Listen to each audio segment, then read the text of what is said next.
একজন মানুষকে আমরা খুঁজছি, শাল বৃক্ষের মতো ঋজু, চন্দ্রমার মতো কোমল, পাহাড়ের মতো ধ্যানী, নদীর মতো গতিশীল, মেঘের মতো অভিমানী। আকাশের মতো জ্ঞানী।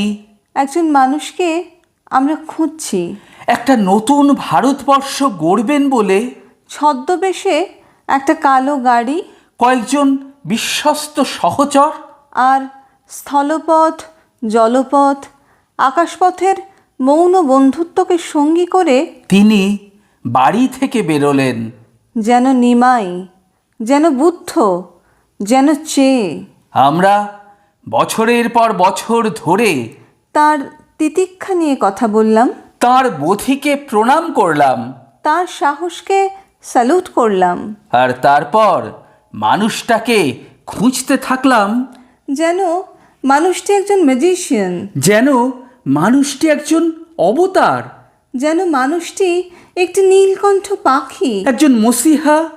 যেন একবার তাকে খুঁজে পেলেই গরিব আর গরিব থাকবে না, ধনীরা বাড়ির ছাদে বানাবে না হেলিপ্যাড, দুঃখী প্রাণ খুলে হাসবে, নারীরা হয়ে যাবে হাসনুহানা। বছরের পর বছর গল্পে আর লোককথায়, সত্য আর মিথ্যায় বিশ্বাসে আর অবিশ্বাসে আমরা মানুষটাকে খুঁজছি।